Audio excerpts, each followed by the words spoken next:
Hello and welcome to another round of Empires of Aether featuring a absolute battle of the Titans in this new board game, Empires of Aether, a turn-based strategy game that has you wielding the powers of an element of your choosing. We've got Blue Shadow, fan favorite. Got several wins under his belt, squaring off against Channy, my brother. Many wins. Not except for one on the YouTube yet. He needs to rack up a few more. And the biggest yeet, David, dominating the last few matches he's been made an appearance in. Is he going to continue this triumphant rise in the metagame? I think the only one we're missing in this matchup would be Xenares, who has, I think, still the highest win total in Empires of Aether. Man, if we get a four-player matchup between these four behemoths, what a game that will be. And I'm sure it's right around the corner. Anyways, take a look at this new board. We got some new features. Happy to introduce lots of new changes coming to the game here. As of right now, our three boss tiles on this three-player map are Felnir, the Cerberus, who's made an appearance in the last couple of games. Just testing him out. Really like what he does. 60 health. When you kill him, he appears on one of your own tiles and contributes 40 to the defense, so it creates a really stalwart defense there. Koga the Yeti, a really good offensive soldier clearing monster. Haven't seen it actually utilized on this YouTube channel yet. And then we've got a new beast. Typhon, the Unstoppable. The Unstoppable. Let's change his mode here. Oh my gosh. He's just gigantic. The highest health boss in the game at 120. Killing him is an automatic win condition. You are halfway to victory if you kill him. However, it doesn't count as an actual boss slain in that two boss tiles kill win condition. And then our new landmark tile, the Smith. One of my favorite things we've ever actually introduced into the game, which has you having the capability of purchasing one of the relics that Hephaestus himself created for a very modest price. 10 building materials for 3 of them and 20 for the final. Let's just take a look at him here really fast. Hercules breastplate just supercharging that general. Blood wants to stay away from it, but pretty much everyone else is welcome to this, right? 20 attack instead of that normal, or instead of the bonus of whatever they're receiving. So Blood wants to stay away because it would replace their bonus. Also, there's a better option for them. Artemis's bow, just a really solid choice for any nation. Roll a dice once per turn and kill that many soldiers up to 3 tiles away? Juicy. And then Hermes' shoes. This is the Blood Nation choice, by the way. Your general can move up to 3 tiles per turn, but can't attack with other units. And as we've seen with Blood, they don't really need other units. They are a one-man army, a one-man killing machine. You also draw 2 advantage cards per turn. Just so you know, like thinking about this card right now and the implications with Blood, maybe 2 tiles a turn is a better fit here. 3 tiles is pretty juicy. But my favorite, there's a lot of new advantage cards introduced into the game, and one of the reasons is because of the introduction of this relic, the Draconic Totem. Convert the tile your general is currently on to the Dragon's Lair. There are several Dragon's Lair themed advantage cards. I think in playing with a lot of people, Dragon's Lair is hit or miss, but there's a lot more hits than misses. I personally really like the Dragon's Lair. I like having to play around it. I like using it. I also like playing against it. I think it's really fun and interesting. And so the new cards added to the game, I think, are going to add, another layer of dynamic play to this game that is already chock full of so many choices. And we take a look at this board. There's a lot of these really cheap tiles. Lots of deserts, 3 deserts on this smaller board already, and 3 swamps on this smaller board. This corner over here is looking a little starved of resources if it weren't for the 2 rainforests in this corner. So all in all, I don't think any corner is at a massive advantage because we've got, 4 deserts total. Missed that one over here in the corner. So I'm looking for maybe a cheeky sand pick. Hasn't been, it's been a minute since sand has been utilized. And so if sand isn't sought after in this early game, maybe sand has an issue. Hence, lots of changes coming around the corner for several nations in the next update that we're looking to include here. But I really like the look of this board. I like the cheap tile options. All of our star tiles are, normal price options here. So none of the cheap tiles there. But let's see what our nations go with. And Channy ends up with the high roll. And he is going to ban away, strangely, the Ice Nation. Not sure what he's afraid of with Glacier. Perhaps he is, seeing what we've seen in the last few games and sees Glacier's just absolute dominant control of the star tiles. Not too sure exactly what he was looking to counter here or looking to play, in which he felt like Glacier was a really, really good pick against him, because Channy tends to favor earth or metal is what he likes to pick. So not sure what he was thinking there or what he was, especially fearful of, and maybe it was just a pick. Maybe it was just a grab. And then it's Justin who gets the second pick, who bans away Magma. And his reason being is he sees lots of building materials out here. And also, David just won on Magma the game before prior to playing this. Magma was looking really, really, really strong. Hence why Magma actually got a couple of nerfs coming around in this next few games. You're going to get a chance to see that. We'll see how Magma stays in the metagame with all that jazz. So Magma out of the game. And then David ends up banning away Fire. We won't even reveal what that reason is, but there was another game played earlier in this evening with a very similar board. It wasn't the exact same board, but a similar board. And Fire was kind of spooky at times. So David bans it away. That means Channy gets the first pick, and he does opt for his main. He goes for the Earth Nation up here in the top right, up in the northeastern corner of this board, throwing that up there. Justin gets to take the second pick. And he does opt for Nature. And he's going to throw Nature down here. And I say down here, I mean northwest. Put it up here in the northwest corner of the board. You got lots of rainforest and a couple forests within spitting distance here. Is this corner down here a better option? I don't think so. I think the two rainforests being right next to it, I think it's definitely the better of the two choices there. And then David, when one of his mains was banned away, he opts to go for water down here in the southern corner. And what does he do? He goes ahead and he throws this river going across both of these desert tiles, getting rid of a couple of those cheap tiles. And we'll see if this bites him, because water likes to hold on to one of those deserts near their base, because tier 3 they can make into an oasis.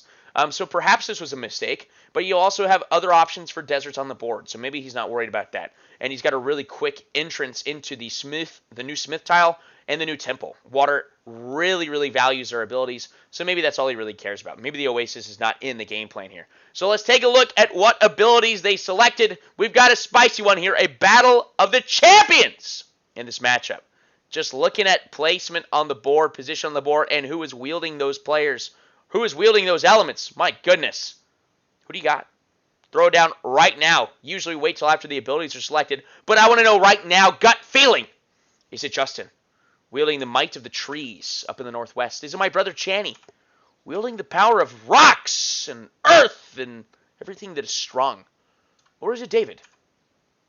Who's going to sprinkle some water on things, right? Get things wet. It's going to make a splash in this game. I don't know. Let's check out the abilities. Going in the reverse order in which they were picked, we're kicking it off with David's lineup, who goes with a very heavy economic tier 1. Pretty straightforward here, and we take a look at his bottom corner. The reason why is because he's got a field and a lake right next to his capital tile, so solid choices there. Flood for both the offensive, the aggressive, or the defensive efforts. Depends on what kind of pressure he's feeling. Flood, a very versatile card here. And then tier 2, the no-brainer choices. Call in the Navy, who... No spoilers here. This is not spoiling the game in any way. I think we've seen in recent games, Call in the Navy is an absolutely disgusting card. It's getting nerfed. And instead of tweaking numbers or anything like that, we just simply changed it to tier 3. It is a tier 3 level card that has been absolutely flying under the radar in tier 2 this whole time. So the next time we see it in a game, it is going to be a tier 3 ability. But I love the win to that river get longer and fertile footing acquisition in tier 2. That river can disrupt landmarks. It can disrupt boss tiles. It's also just extra mobility on the board. And then fertile footing. How do you say no to double resources? How do you? You don't. You simply don't. And then tier 3, even though we covered up both of our deserts, who knows if another desert presents itself. We're getting an extra oasis. Who couldn't use an oasis? And then also ruining the economy of our opponents. This card really does suck against nature because it has no impact on forests right now. So yes, these guys are lakes right in front of his capital, and he's got fields, pretty close to his capital. But what can nature do? They can turn them all into forests. And so it's not very good against nature here. But how does it impact Earth? Right? Earth is usually kind of struggling for food, but really we're just looking at a couple of food tiles that are really, really close to their base. So this tier 3 card is looking to really only impact Earth and really only impact a couple of their tiles. So, maybe limiting our options. Water's getting a few more tier 3 choices in the next update, so we like that. But don't go chasing waterfalls. Absolute must-have in all your tier 3 water play. So definitely looking to see that utilize this game. Nature, only a couple of cuts necessary. They're getting more choices as well in the next few games that they will be played. So we'll get to see some more decisive cuts made in the pregame. But Nature, it pretty much it is what it is. There's only a few times where you don't take some of these cards, right, and opt for the alternatives that Justin has cut, right? For example, the double resource building on one of your forest tiles. You're making a lot of resources, right, as Nature, and so you don't actually need that second resource building. Unless you see like you have an absolute starved corner, right? If maybe one or two more of these tiles are swamps or deserts, and maybe I don't have a rainforest or an extra forest, then maybe I am taking that, but I don't need it in this current setup. We've got our Tarzan ability, and if we're looking, these forests on this board are very conveniently placed. I'm looking for some early aggression here. Maybe get into this rainforest and then Tarzan play over here into this forest, then you've got a really, really strong connection, maybe to potentially go out to water very aggressively, but you can even do it over here against Earth, right? Spend turns 1, 2, and 3 getting to this forest right here, taking that early aggression on Earth, because Justin is going to be going before Channy, so he can get to the forest in the middle of the board before Channy can. And then he can Tarzan swing on over to the rainforest if Channy leaves it open. But he can also Tarzan swing over here onto the coast. Like, lots of choices. I love the Tarzan card, right? It's aggressive without being just like over the top aggressive. But what does it do? You can jump to another forest, and then you can take advantage of that extra advantage card that you're going to get from buying a pretty cheap tile. And why is it really, really cheap? Because Justin has also opted to take the rainforests are going to be half price.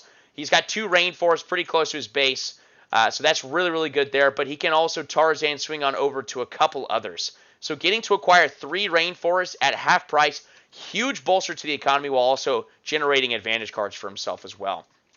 The other cards, absolutely straightforward. Like I said, they only have 3. They only have 3 cards for tier 3 right now. They're getting more options in the next update. So no cuts needing to be made here. Nature is going for that mid-game push, so they will beat Water and Earth in the mid-game, right? The early to mid-game. Nature is the most aggressive nation in this set of 3 countries, 3 nations right now. So they should be the aggressors in this game, which is not a position that Nature is commonly in. But when going against Water and Earth, sort of the kings of the late game, they need to press that early advantage, or at least earlier advantage. So let's see what Channy takes. Channy makes a couple choices that I don't think I would ever make as Earth. He takes Construction Crew like every single time. He really likes it. Likes to take those contentious tiles in the early game. And, when building materials are scarce in the early game, right, this guarantees that you can fortify it. You're not buying too many soldiers as Earth in their early game, so, good take there. I don't think I ever really take it because I'm going to have enough building materials to, slap some DFs onto whatever tile I'm taking. But you're always taking tectonic plates, and who doesn't love an extra mountain and an extra +1 to my defensive dice roll? Pretty solid tier 1 here. We also love the tier 2 Summon Citadel, of course. An absolute must-take to hold these newly contentious star tiles. Very, very good there. And then Eating Rocks. Channy really, really likes this card, Eating Rocks. You can really push what was your defense is now your offense by taking this Eating Rocks card. You can really surprise an opponent by utilizing that. And then tier 3, I love it. We're eliminating, defensive fortification, so we're removing that from the calculation. But Spare Rooms, I still contend, is their best card available. Right? You're putting DFs and barracks and resource buildings on every single tile that you own. You're going to have a lot of structures in the late game. That's a lot of soldiers. To our Earth is actually a pretty good contender to get this own 10 armies win condition. So I really, really like the take of Spare Rooms. Absolutely solid choice. So after these abilities have been selected, are we feeling any different about our early game pick on who might win this day? If not, let's jump right into the action. Empires of Aether. Jumping into the action, we've got an audience in this game as well, so I am hoping to field a little bit of the trash talk in this game because it was a really, really fun one and had a few people looking on the game, looking at the plays being made, and of course, contributing to the trash talk themselves. We open up with David the Biggest Yeet on the Water Nation, drawing our first advantage card here.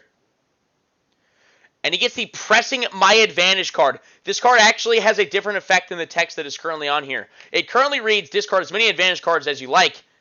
That is now changed. It is only discard one advantage card. We're only allowing you to get one army from this. That's an army for an advantage card. An incredibly powerful advantage card. You know, just with just one. But imagine if you got a full hand, right? This card doesn't count for it, but you discard 3 advantage cards, 3 crappy cards, and get 3 armies for it. Pretty insane value here. So David is only going to be able to cash in on 1. But armies have never been in short supply for water anyway. But awesome card. Not good for the early game, of course. Biggest Yeet going for the first river tile.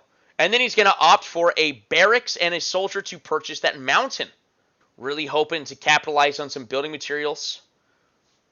David has tried, I think, a different opening every single time. He's played either water or magma in each of the last 5 games that he's played. And what is he currently sitting at? 3-1 before this game, something like that. He's good at winning. He is good at winning so far. So let's see if he can continue this streak. Nature gets the new guy in charge advantage card. One of my absolute favorite ones. Swapping the position of your soldier and your general. And we know that there's a lot of effects with generals. And also this card, you are switching them. It doesn't count as their movement. Each of those units can then move after that. And the general has a little bit of a heavier swing than your soldiers. So I really, really like that. Justin's going to go ahead, purchase that swamp, utilize his Arboretum Tier 1 card to switch it into a forest. And then because he's got a discounted rainforest price, he's going to purchase that as well, which takes him to 1-1. So a really, really, really strong start. We got the Kazola Nature opening up with essentially 2 forests here, which also allows him to draw 2 additional advantage cards. So let's take a look at what those advantage cards are. He's already got 3 cards in the hand. He should only have 1 extra card in hand. Sorry. Because that first forest, he didn't actually purchase a forest, he purchased a swamp. But still, he gets an extra advantage card for doing so. So he utilizes the extra food because all he's really utilized are building materials to purchase that swamp initially. The forest didn't actually cost him food because it was a conversion from the swamp. So he actually buys 2 soldiers, a forest, and a rainforest. Pretty massive turn 1. He also gets the You Thoughts advantage card. Very, very helpful, versatile card. And like we said, he should be the early game aggressor here. He should be pressing the advantage. Chaney gets the I Need This Land to Win a new card. I think this is the first time it's been showed on YouTube. Place an extra defensive fortification on a star tile. Normally tiles can only hold 2. This allows you to have more than that. Chaney's got access to the early 10-10 open. That's probably what we're going to see. Chaney, very familiar with this. Lots of experience under his belt. He's going to go with the field and the mountain, it appears. That Xenair's open. After hearing the Xenair's open in so many games, everyone's trying to get their own opening move coined after their name. And who wouldn't? In what is surely to be the next greatest game available. So a very, very quick turn 1. Going into Tier 2, the first weather event is... And it is the Avalanche weather event. Yikes! Anyone who purchased a mountain in the early game, big yikes. Doesn't impact nature whatsoever, but both earth and water are hurt by this, slowing down their early game. Further emphasizing the fact that nature can press the aggression here. Water getting the mercenaries, but not for you. He's sounding incredibly excited about this advantage card, but I don't think he remembers the text on this one. A shipment of 3 soldiers to a nation that isn't him. He's asking for a bid. Asking for a bid. Who's willing to give him resources in the early game for 3 soldiers? And what do they say? Justin and Channy, instead of making an offer, they say, you know what? Let's kill him together. And they're talking about the biggest yeets. They're not going to give him anything for 3 free soldiers. Oh my gosh. He gives the 3 soldiers to nature. I don't think there's a right choice here. I would say probably give it to Earth because Earth is just less likely to be able to ruin me. That being said, Earth does have that natural rock, paper, scissors effect advantage against water. They get that +5 bonus against me. But Earth's not going to really try to fight me. But Nature's got really good aggressive potential. Then again, Nature, their enhanced movement stems from their general using that Tarzan card. So, I don't think there's a right choice. I think he's just trying to choose the lesser of two evils, but I think it's equal evil. All right, David opts to buy that lake. He's got enough building materials to do it. And he's going to go ahead and pop that Fertile Crescent after he builds the first resource building on that lake. He's going to get a second one on there. Lots of food coming out of him. Lots of food in the early game. Draws the Spy advantage card, taking a random advantage card, ripping it out of their hands. He's going to go ahead and use it. Who's he getting it from? Justin confirms with Channy. Hey, Channy, we're killing David, right? We're killing the biggest heat? Okay. And then rips the advantage card from him. Channy, of course, the master puppeteer. And he does get the pressing my advantage card. Wow! Putting that in the hands of a more aggressive nation. That could prove absolutely detrimental to the water player here. So nature goes ahead and buys this rainforest as well. Should acquire an extra advantage card off of this. He did draw it. I don't think we've hovered it yet. Channy gets the new perspective announce card. Force two nations to give one advantage card to the other. Weak card here. Water did just give away their only advantage card. We can see the other advantage card that nature drew. They drew the stage fright card. Very good for the early game against anyone. Not as impactful as against, if you're playing against blood, something like that. And now Channy has already shown his colors. I wouldn't call this a betrayal, right? He doesn't want to get rid of his card. He likes his advantage card. So he does pick Justin to give David another card. David has nothing to give back to him. So David receives that stage fright advantage card. Justin had so many choices because nature in the early game, lots of forests to choose from. He's not feeling too much pain from that. And yet he still was talking about feeling slightly betrayed by Channy in the early game. So Channy just fanning out, buying that extra lake. He doesn't have the building materials to purchase another, really big building material tile. But he does get the desert. A cheap tile. So they're going to be making less building materials this turn. And so the numbers are going to go up pretty bigly, so to speak, for nature. But for water and earth, they're not getting as many building materials. And every nation must immediately choose one structure to be removed from the board. Usually everyone's going to snag the barracks off. We want to value that economy. Don't need to buy any soldiers. We're not fighting. We're not beefing yet. Not yet. Well-fed mercenaries advantage card going over to water. And they're going to have a lot of food. So this is a good card for water to get. We like that take for them. Water buying that secondary river tile here. Where else is he going to go? Is he feeling any pressure from nature on the west side? Or earth really has made no moves against him yet? Is he going to move into the smith and or the temple? He's at 13 and 5 still. So he goes and puts a resource building on that mountain. And he can buy that star tile lake for the normal lake price. So it puts him to 8 and 0. Really good utilization, really good efficient utilization of his building materials. Already owns 5 tiles out of the gate here. And he does move his general to the smith. Bonfire barbecue. Nature's going to get an extra 3 food here, courtesy of that announce card. And now Channy and David, the biggest eat, are now saying, well, we need to get together to kill Justin, is what we need to do. How the tables are turning so quickly. And that is kind of the chaos that Channy likes to incite at the table. I really like this play from Justin. He moves his soldier into that mountain tile, then activates his new guy in charge advantage card. So it swaps the general to the mountain, but then the general can move. It is a 2-tile movement without even saying it. And he buys this forest that is just 2 tiles away from water. So water, definitely prioritizing the east coast, now has some trouble brewing on the west. Oh my gosh. And would you look at this? He plays pressing my advantage, discards the you thought advantage card, and gets an army in turn 3 on the tile adjacent to water. This is getting heated in turn 3. An army adjacent to water's capital. How can they survive this? Oh my goodness. And what does he do? He also gets another advantage card, and actually 2 advantage cards from purchasing that forest and that rainforest. Nature's early game, and he hasn't even utilized the Tarzan card. Oh my goodness. An absolute masterful set of turns. And I think this is, Justin's getting a lot of experience over these last few weeks as we're getting a lot more reps in the game. If you have played nature before, you view corners differently. You view corners in a way of, how can I jump from forest to forest as the nature player? And I personally love looking at corners like that. I really like seeing the openings for nature, and Justin did it very, very well this game.